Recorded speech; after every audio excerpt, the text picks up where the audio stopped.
Hi అండి, నమస్తే. Welcome back to my channel. ఇవాల్టి వీడియోలో క్రిస్పీ రవ్వ మురుకులని ఎలా చేయాలో చూపిస్తాను. ఎప్పుడూ ఒకేలా కాకుండా ఇలా రవ్వతో ఒకసారి చేసుకొని చూడండి. టేస్ట్ అయితే చాలా బాగుంటాయి. తినే కొద్దీ ఇంకా తినాలనిపిస్తూ ఉంటుంది. పిల్లలకి ఈవినింగ్ టైం స్నాక్స్లా కానీ లేదంటే స్నాక్స్ బాక్స్లో అయినా చేసి పెట్టవచ్చు. ఇంక లేట్ చేయకుండా ఈ రవ్వ మురుకులని ఎలా చేయాలో చూసేద్దాం. స్టవ్ ఆన్ చేసుకొని ఇలా ఒక ప్యాన్ పెట్టుకొని ఇందులోకి 2 కప్పుల నీళ్ళను వేసుకోవాలి. ఇప్పుడు ఇందులోకి 2 టేబుల్ స్పూన్స్ బటర్ వేసుకోవాలి. ఈ బటర్ ప్లేస్లో మీరు ఆయిల్ కానీ నెయ్యినైనా వేసుకోవచ్చు. అలాగే ఇందులోకి 1 టీ స్పూన్ రెడ్ చిల్లీ పౌడర్ని, పావు టీ స్పూన్ పసుపుని, ఇక్కడ పసుపు ఆప్షనల్ అండి, ఇక్కడ నేను కొంచెం కలర్ కోసమని పసుపు వేసుకుంటున్నాను. అలాగే రుచికి సరిపడా సాల్ట్ని, 1 టీ స్పూన్ వామును వేసుకొని ఇవన్నీ బాగా కలుపుకోవాలి.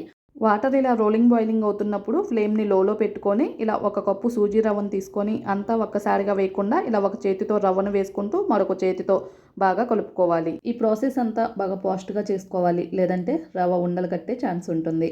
ఇక్కడ చూడండి, రవ్వ అంతా చక్కగా కలిసిపోయింది కదా. ఇప్పుడు స్టవ్ ఆపేసి 10 నిమిషాల పాటు మూత పెట్టి రెస్ట్ ఇవ్వాలి. ఇలా 10 నిమిషాల తర్వాత మూత తీసి చూస్తే చూడండి, అంతా ఉప్మాలాగా అయింది కదా. ఇప్పుడు ఇందులోకి అయితే 2 కప్పుల పొడి బియ్యం పిండిని వేసుకొని పిండిని చక్కగా కలుపుకోవాలి. ఇప్పుడు ఇందులోకి వాటర్ని అయితే ఒక్కసారిగా వేసుకోకూడదు. ఇక్కడ వాటర్ని మనము పిండి ఉన్న కన్సిస్టెన్సీని బట్టి వాటర్ని యాడ్ చేసుకోవాలి. మీకు రవ్వ కొంచెం వేడిగా ఉన్నట్లు అనిపిస్తే చల్లటి వాటర్ని అయినా యాడ్ చేసుకోవచ్చు. లేదు మీకు రవ్వ చల్లారిపోయింది అనుకుంటే ఇందులో కొంచెం గోరువెచ్చటి వాటర్ని వేసుకుంటూ పిండిని అయితే కలుపుకోవాలి.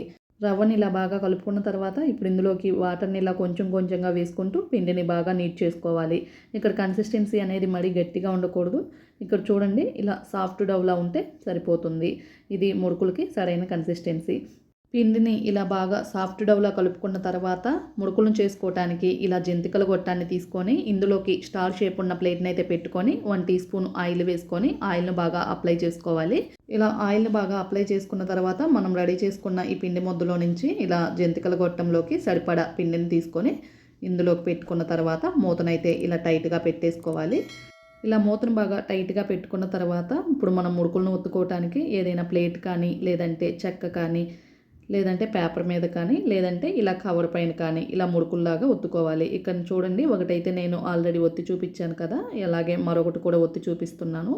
ఇలా రౌండ్గా మురుకుల షేప్ వచ్చేలాగా ఇలా పైన స్క్రూని రౌండ్గా తిప్పుకుంటూ మురుకుల్లాగా ఒత్తుకోవాలి. ఇలా పిండి అయిపోయేంత వరకు సేమ్ ఇదే ప్రాసెస్లో మురుకులన్నిటినీ చేసుకొని రెడీగా పక్కన పెట్టుకోవాలి. ఇప్పుడు స్టవ్ మీద ఇలా ఒక కడాయిలోకి ఆయిల్ను పోసుకొని ఆయిల్ను హీట్ చేసుకోవాలి. ఆయిల్ వేడైందో లేదా ఇలా కొంచెం పిండి ముద్దను వేసుకొని చూస్తే తెలుస్తుంది. ఇక్కడ ఆయిల్ అయితే వేడైపోయింది.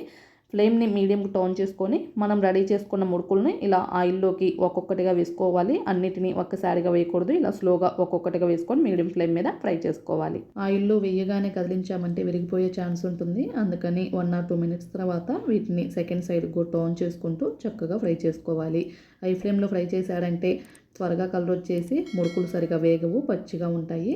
వీటిని మీడియం ఫ్లేమ్ మీద అటు ఇటు 2 సైడ్స్కి టర్న్ చేసుకుంటూ మంచి కలర్ వచ్చేంత వరకు క్రిస్పీగా ఫ్రై అయ్యేంత వరకు ఫ్రై చేసుకొని ఇలా మంచి కలర్ రాగానే ఆయిల్ నుంచి తీసుకొని ప్లేట్లోకి అయితే తీసుకోవాలి. అలాగే మిగిలిన మురుకులు కూడా సేమ్ ఇదే ప్రాసెస్లో ఆయిల్కి సరిపడా వేసుకొని మీడియం ఫ్లేమ్ మీద అటు ఇటు 2 సైడ్స్కి టర్న్ చేసుకుంటూ ఇలా మంచి కలర్ వచ్చి క్రిస్పీగా ఫ్రై అయిన తర్వాత ప్లేట్లోకి అయితే తీసుకోవాలి. అంతేనండి, ఎంతో టేస్టీగా క్రిస్పీగా మనకి రవ్వ మురుకులు అయితే రెడీ అయిపోయాయి. వీటిని ఇలా చేసుకొని ఒక 8 కంటైనర్లో పెట్టుకున్నామంటే నెల రోజుల పాటు స్టోర్ చేసుకోవచ్చు.